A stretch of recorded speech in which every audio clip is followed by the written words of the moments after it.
வணக்கம். செல்வகுமாரின் ஆகஸ்ட் மாத இறுதி வார தமிழ்நாட்டின் மழை பொழிவு குறித்த வானிலை அறிக்கை. அதிகாரப்பூர்வ வானிலை அறிக்கைக்கு இந்திய வானிலை ஆராய்ச்சித்துறை அறிக்கையை பார்க்கவும். 2025 ஆகஸ்ட் 18 திங்கட்கிழமை அதிகாலை நிலவர வானிலை பதிவு. தற்பொழுது வடக்கு ஒடிசா பகுதிகள், அதாவது வடக்கு ஆந்திர பிரதேசம், தெற்கு ஒடிசா பகுதியில் நீடித்துக் கொண்டிருக்கூடிய தீவிர தாழ்வு பகுதி இன்று ஒடிசா கடலோரம் நகர்ந்து காற்றழுத்த தாழ்வு மண்டலம் வரை தீவிரமடைந்து ஒடிசா சத்தீஸ்கர் வழியாக கடந்து பாகிஸ்தான் எல்லையோர அரபிக்கடலோர பகுதியை நோக்கி நகர இருக்கிறது.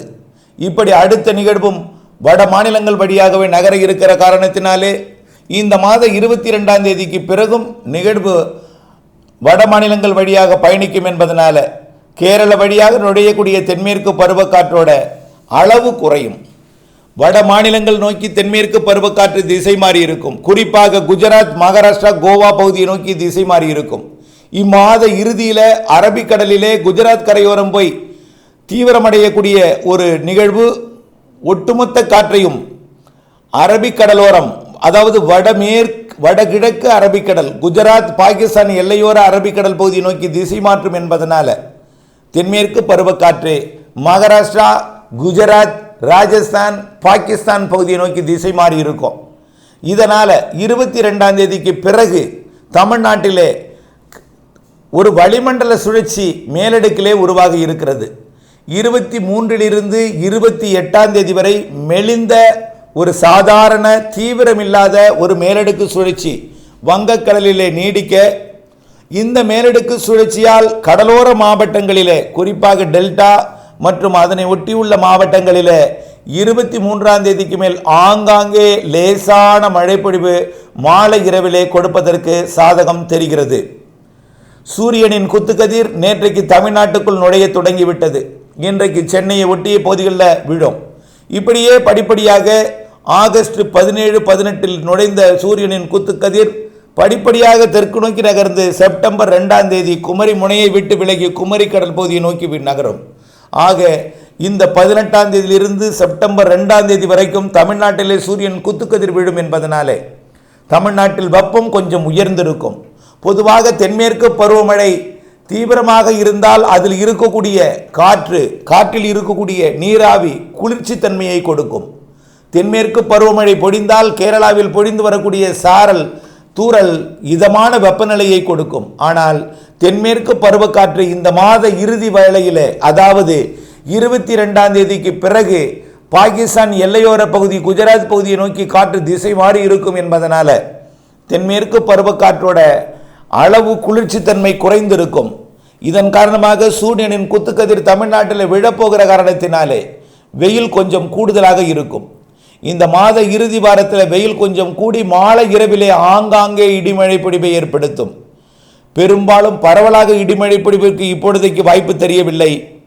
வளிமண்டல சுழற்சி சாதாரண ஒரு குறைந்த, அதாவது தீவிரம் கொண்ட சுழற்சியாக நீடிக்கும் என்பதனால குறைந்த அளவிலே 22ஆம் தேதிக்கு பிறகு 28ஆம் தேதி வரை டெல்டா மற்றும் அதனை ஒட்டியுள்ள மாவட்டங்களுக்கும் வட உள் மாவட்ட பகுதிகளுக்கும் வடகடலோரத்திற்கும் மழை இருக்கும். அதே காற்று சுழற்சி மாத இறுதியில் 29, 30, 31ஆம் தேதி ஆகஸ்ட் 29, 30, 31 தீவிரமடைந்து இலங்கை, அதனை ஒட்டியுள்ள தென்மேற்கு வங்கக்கடல், அதனை ஒட்டியுள்ள தமிழ்நாட்டின் வளிமண்டலத்தில் நீடித்து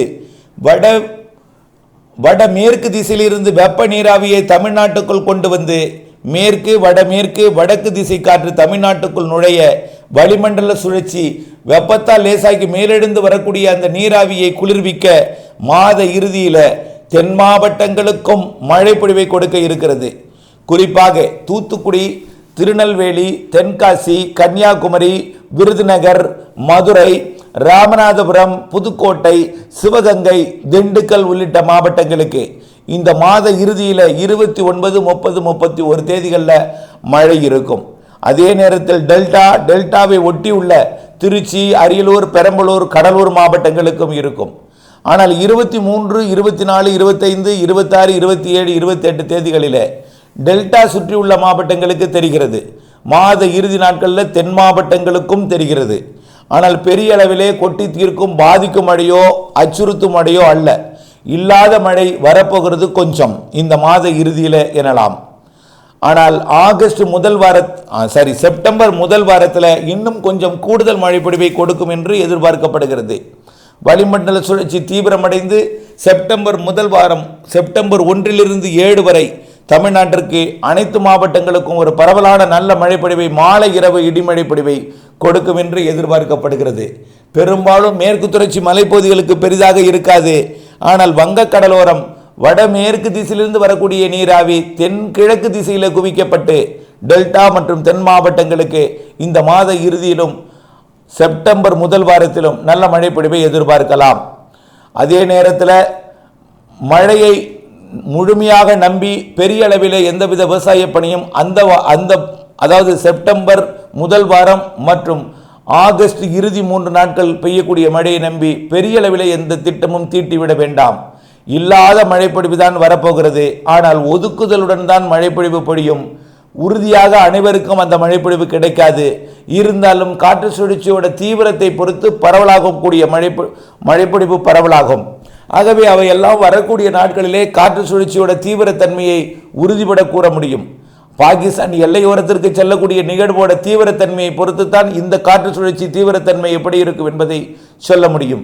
ஆகவே கண்டிப்பாக மாத இறுதியில் குறைந்தபட்ச மழைப்பொழிவு இருக்கிறது. அதிகபட்ச மழைப்பொழிவு வாய்ப்பு தெரிகிறது, உறுதிப்படுத்த முடியவில்லை.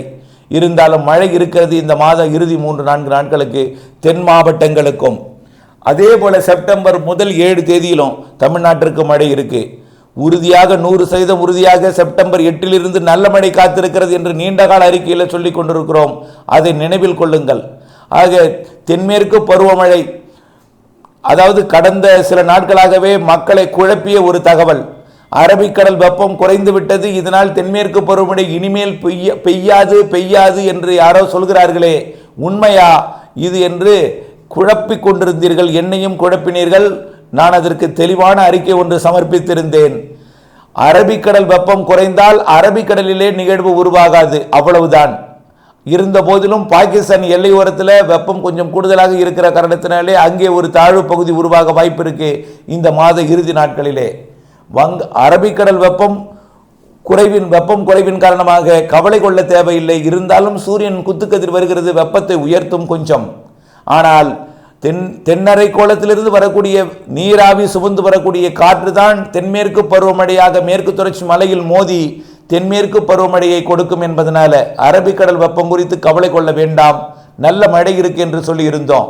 அதே போலதான் நிற்கும் என்று பார்த்து கொண்டிருந்த மழை நிற்காமல் பொழிந்து கொண்டிருக்கிறது.